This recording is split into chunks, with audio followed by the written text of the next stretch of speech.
Well, good afternoon, and thank you all for coming back after lunch. It's been a fascinating morning so far. We're now going to try and take you on a little bit of a journey. As was mentioned, myself and two of my colleagues, Gert Leonard and Grace Scott, are going to be talking to you, both futurists. And what we're actually going to be talking to you about is a book that's launched today. We decided back at the end of January that we wanted to bring exponential thinking to publishing. We wanted to create a book of insights that would help people think about what's changing in the world and what would that mean for business. And we wanted to do it in exponential timescales. When we talked to publishers, they said to do a book with 20 contributors from around the world will take you 2 years. So we said, well, how do we do that in 6 months or less? And we actually set a target of publishing it in June. The books did actually arrive earlier, but that kind of classic technology succeeds, people don't. When the courier got to the building, somehow the courier and the building didn't talk to each other.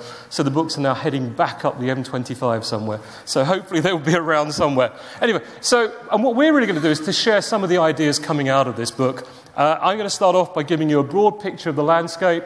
Gray is then going to talk to you about what happens when automation and digitization really move to the next stage and the boundaries blur between the real and the virtual. And then Gert's going to explore the boundaries between human and machine and how do we start making choices about that. So where do we start? I think where we start is really an understanding that we're seeing two worlds collide. On the one hand, we have those who are born physical. They make houses, they're lawyers, they do things in a very physical way. They see the world as a very analog thing. We make relatively incremental improvements. That world is now clashing with a planet of people who are born digital, who think digital. The interesting thing about those people is they don't see houses, cars, legal contracts. All they see is data. And they see that every problem can be solved by finding the right algorithm, applying the right technology, or finding the right science to address it. And more importantly, they're also growing up with Moore's law, which tells us that computer power doubles roughly every 18 to 24 months. And they're saying, well, how do we apply that exponential thinking to business? So you're seeing that clash between the analog, the digital, the exponential, and the linear growth models. And so organizations who are born physical are saying, well, how do we evolve? How do we cope with that world? How do we evolve our DNA to survive in that world? One view is we carry on playing by the rules we understand, the assumptions we've grown up with, the rules that the rest of the industry play by. Others are coming in and saying, no, actually, in order to succeed in your sector, I'm going to change the game itself. So if you look at what happened with Skype, they came along and basically took the telephone industry's core product and made it available for free. They now handle 40% of all international telecoms traffic with less than 1,600 staff. And they don't charge a penny for it. They make their money on additional services. So we're seeing that happen in industry after industry, either players coming in from outside saying, let's change the game, or the players inside the sector saying, we're going to have to change the game in order to evolve. What we also know is that the people who seem to do the best job at preparing for the future actually look at three horizons. Firstly, they're very clear on what they're trying to bring into land in the next 12 months. Secondly, they're looking out 1 to 3 years to say, what's going to drive growth and innovation? And what are the forces of change in the outside world that could help or hinder those strategies? And finally, the very best have an early warning system where they're looking out 4 to 10 years to say what's coming over the horizon and how do we prepare for that. And hopefully what you're going to hear today... This is your house. Okay, that's a distended voice from somewhere in the darkness. What we already know is, we're at a fascinating point where we don't know what to believe about the future. So Nick Bostrom, the Oxford philosopher, tells us that we might already be living in the Matrix. We might be living inside the simulation created by a higher intelligence in another planet on another galaxy, and we wouldn't know. What we can be certain of, though, is that we're a very digitized species already, and we're living in a world that's connecting 3 billion people, even before AI kicks in, via the internet, which has become the backbone for society for many of us, backbone for business, the backbone for the way we live our lives. And what we're seeing as we look to the future, and what becomes very clear in the book, is that businesses are facing a number of design tensions. I'm just going to pick a few of them. As we try and map out future strategies, some tough choices. One is, we're seeing reports that suggest anywhere between 47% and 80% of all the jobs that exist today and the notions of work will disappear in the next 15 years. Some people are saying the new industries will replace them. Others are saying they won't. We might need a universal basic income. And firms are having to make that choice now about how much importance do we place on people and nurturing talent versus automation. Secondly, we're seeing that in this world where everything's becoming automated, we're reducing it to algorithms and numbers, there's a risk that we lose the feminine. And we're seeing more and more people now starting to ask the question of how do we recapture those feminine traits of people and organizations, whether it's intuition, imagination, connection, empathy, balance, that do seem to drive performance. And the final one is this kind of battle that's raging right now, where in many sectors, whether it's internet search, social media, whichever sector you look in, you see this battle playing out between those who are going for the kind of winner takes almost all mentality to dominate a sector, very much a Star Wars mindset, versus this growing view that actually we could be living in a Star Trek world where there's abundance. If you look at vertical farming and green LED farming, bringing food prices down to next to nothing, 3D printing, again, doing the same with physical goods, the internet becoming a free distribution mechanism, we're seeing this sense that actually we could have a world that looks a bit more like the Federation in Star Trek, where everything was free and there was no money. And we're seeing more and more organizations saying, which side of the fence do we want to play on? That is all a backdrop then to the kind of speed of development of exponential technology. And this was mentioned this morning. We've identified a number of technologies through the book that really are going to drive tomorrow's industries, from 4D printing, which will give us objects that can change their properties, to artificial intelligence, which you'll hear more about, to human augmentation and enhancement, whether it's life extension or genetic treatments that will actually allow us to change the colour of our eyes, the colour of our skin and the thickness of our hair. There's a technique called CRISPR-Cas9 that's been already piloted that actually does that, or could do that for us. We're seeing a range of these technologies, though, driving the industries of tomorrow. And what we see is that there's a massive evolution going on in terms of the scale of technology and its performance. So we started life with mainframes, we moved to the desktop, we evolved to portable, luggable, mobile, then to the smartphone. The smartphone has transformed our world in the last 7 or 8 years. So what happens in the next 7 or 8? Well, one of the things we know is we're moving into the era of wearable technologies. But if these were being patented 3 to 5 years ago, then what comes next? And what we know comes next are the embedded technologies. There are already millions of people who have pacemakers, cochlear implants for hearing, ocular implants for their sight, already walking the planet. Right now, devices are coming to market or being patented that will heighten our senses, do drug delivery, monitoring various bodily conditions, all embedded within the body. Even memory for your mobile phone. So you'll get that call on a Friday afternoon saying, Miss Jones, please come in Monday morning, make sure your ears are clean because we're going to give you an upgrade. And we know all of this is being connected. On the one hand, connected to the Internet of Everything. 15 to 20 years from now, we could see 50 billion to 250 billion objects connected to the web, from phones and computers or whatever replaces them to our cars and our fridges. Those in turn will be connected to something like a trillion sensors. All of that throwing off a wall of data which organizations will either drown in or find innovative ways to leverage their advantage. Perhaps even more interesting, though, is that we're tapping into the senses. Last year, you could buy into something called the O-phone. The O-phone allows you to transmit up to 356 different scents to someone else with an O-phone. Add to that the work that's going on touch and taste stimulation, and within 3 to 5 years, we know hotel groups who are working on the idea of allowing you to smell the bath products, taste the food in the restaurant, and feel the bed linens, all via your device before making your choice. Where we're moving is a world that will completely transform we do pretty much retail in any sector. And then we're moving into this world that's increasingly artificially intelligent. If you do internet search today, if you use a smartphone, if you fly a plane, if you buy a financial services product, you're already using forms of weak artificial intelligence. It's getting smarter all the time. Lots of Hollywood movies about the idea of getting to artificial general intelligence where it could be as smart as humans. A long way to go before we get there, but we know it's getting more functional. On a Friday, I was with IBM Watson, and they were demonstrating to a group of corporate law, general counsel lawyers, a development of the technology where they could do a search for companies to acquire, evaluate them, and do the due diligence on them in 30 seconds. Using Watson, using an ordinary English conversation. The lawyers in the room said, at best, it would take them 3 months. The rate of advance in AI is phenomenal. We're going to see a lot of applications, and Gert in particular is going to talk about that. What we know is, though, that what AI is going to give us is intelligent assistants that sit inside our technology that help us navigate the world and manage our interface to the world. In 2 to 3 years' time, it's very likely that when you're dealing with your customers in the consumer world, you won't be dealing with them, you'll be dealing with their intelligent agent. We'll also have our digital twin who'll sit online, who would be doing search and doing all sorts of work on our behalf online. The issue comes when the digital twin starts to argue with you about who knows best. And we know that all of these advances in science and technology are enabling a number of sectors. Again, in the book, we identify 30 sectors that we think between them will be the bulk of the global economy in about 15 years' time. Firstly, there's a cluster of information technology in the sectors. I'm not going to go through the list here, you can read for yourselves. But really the ones that are creating the backbone of society, from everything that happens on our mobile devices through to artificial intelligence being embedded in literally every aspect of society.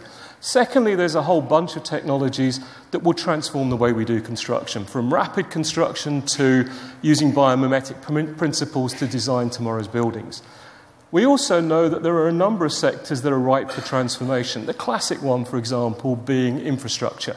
$30 to $100 trillion of infrastructure is required around the world today.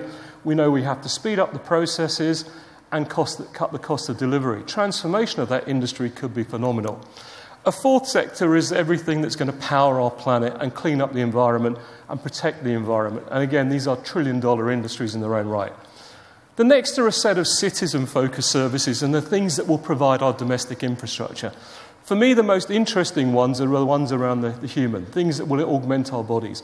One of our authors has written about the idea of body shops on the high street, where in the same way as you go today to have a haircut or a tattoo, in 10 years' time or so, we could be going in to have genetic treatments to modify our skin colour, replacement 3D limbs printed for us, replacement prosthetics, and even age extension treatments. Peter Diamandis, who's one of the kind of pioneers of the abundance movement, believes that life extension alone could be a $6 trillion industry. And then there are the things that provide the fabric of society, the things that will give us new food, the circular economy. You know, what we see today is that if you buy a car in a BMW car sharing scheme, there are 16 of you owning that car. We're completely changing our view about assets in society and how they get used. Why do I need a drill? Why do I need to own everything that I only use once or twice a year? And all of that is then forcing businesses to say, well, how do we prepare for tomorrow? How do we prepare for this world? And what we see is two sets of responses. One is the attempt to create magic. The other is creating mayhem. And they're both, if you like, facets of the dragon. The first is a lot of experimentation going on around business models. We're seeing people move away from owning assets to renting them, whether it's cars, computing systems, or even buildings. We're also seeing lots of innovation in terms of how we finance innovation, with crowdfunding platforms becoming more popular, even for corporates to pre-test their product before they develop them. But the most interesting area of innovation that we're seeing right now is around the pricing of goods and services, where people are becoming really innovative in how they charge. My favourite one is the auction model because it's a license to print money. The example you see on your screen is from madbid.com. How it works is that when you make a bid, the price goes up by 1 penny, but you pay a £1.50 bidding fee to make your bid. So if in the first example, we have a TV that's £630. With 25 seconds to go in the auction, the winning bidder's pretty happy because they're paying £20.59. As the vendor, you're even happier because you've had 2,059 bids at £1.50 each, which means you've made £3,000. In the second example, we're selling a £614 laptop. With 26 seconds to go, this is where we start popping the champagne corks because we've made nearly £9,000. But the one that makes you get up in the morning, the one that makes you want to send letters to your headmaster or headmistress and say, look, I did actually make it, is the last one where you're selling money. Here, we're selling £125. 4 seconds into the auction, we've already made £81. Typically, that £125 will sell for between £10 and £50, which means you will make between £1,500 and £7,500 for a £125 outlay. I'm not necessarily saying that all of you should sell all your services and products through auction. What I am saying is we need to start experimenting before the market forces us to with new ways of charging for goods and services. We're also seeing a focus on speed. With business cycle shortening, technology changing industries quicker, we're seeing people say we have to get faster in the way we deliver. This is a construction group in China that built this 30-story hotel in 15 days. They basically prefabricate it in the factory and then assemble it on site. They're building 30 or more of these around the world because their view is, and their client's view is, we can't wait 2 to 3 years to build a property because the market will have moved on. We need to respond in that window. This is an example of exponential thinking in practice. And what we know is exponential thinking, that idea of bringing Moore's law to business, is happening in sector after sector. Look at Airbnb, handled 90 times more customers per employee, 90 times more bedroom listings per employee than the average hotel group. Look at the bottom of your screen, Tangerine, 7 times more customers per employee than the average bank. But the mind-blowing one is the one in the middle, where Local Motors can deliver a new car design about 1,000 times cheaper than your typical car company and can produce each model off the line 5 to 22 times faster. Why? Well, the typical Ford has about 5,000 components. The typical 3D printed Strati has about 50. That kind of thinking can happen in any sector. What if you gave yourselves permission in your organizations to say, what could we do exponentially? Where could we abandon the myths, the assumptions, the worldviews that constrain us to the way we work? And what we know is that thinking drives exponential financial growth. You look at Uber. Uber's basically a taxi company with no assets. Their valuation has gone up 20-fold in 3 years. We're now seeing others adopt these models. So Amazon are now saying, actually, we're going to take the Airbnb model and have you use your spare bedroom and your spare time to do our deliveries for us. We're going to see a number of industries being reinvented by people starting to say, how do we recycle capacity in society to give us exponential growth? We've also seen the rise of technologies like Bitcoin, the digital currency. More interesting than Bitcoin, though, is the underlying technology called blockchain, which is a super secure protocol for communicating information. The NHS is looking at using it for all data in the health service. People are using it for banking. Because what blockchain allows you to create is a totally distributed ledger of all your transactions that's transparent. It's a trustless system. You don't need central clearinghouses. So people are saying, actually, what we could have are smart contracts that self-execute on the blockchain. They'll know all the clauses of the contract. If they get met, we'll execute them. That, in turn, is then setting up the idea that actually we could end up with entirely software-based companies. Companies where from their strategy right the way through to execution, everything is written in software. If you look at Amazon today, it already handles 15 million legal disputes a year, entirely automated. And more people are now starting to say we can use things like blockchain technology to write companies that only exist in software. So we'd start to think of companies themselves as technologies, and we'd start to create clusters of companies that are groups of technologies plugged together to do whatever we want to do. That also gives us the idea of the non-owned enterprise. So there are people now in the car industry saying, actually, we could have self-driving cars that own themselves. All the people who contribute to the manufacture of that car would simply take a stream of rent from the car. The car would rent itself out to whoever wanted it over the entire day. It would manage its accounts on the blockchain. It would be totally transparent, but no one would own it. Could we take that to entire organizations? The thinking is becoming possible. What we don't know is if we look at the pace of advance of artificial intelligence, of robotics, of holograms, it's very likely that in the next 5 to 10 years, our HR department is going to have to think about how we manage a workforce that has humans, enhanced humans, robots, holograms, and some sort of AI manifestation all in that workforce. How do you manage that group of people? How do you deal with that? All of this means that we're going to need a whole set of different work skills to help us navigate this world. And if you look at the leadership agenda in most organizations and the training agenda, we're beginning to see people say, actually, we need to embrace things like complexity thinking, scenario planning, complexity skills.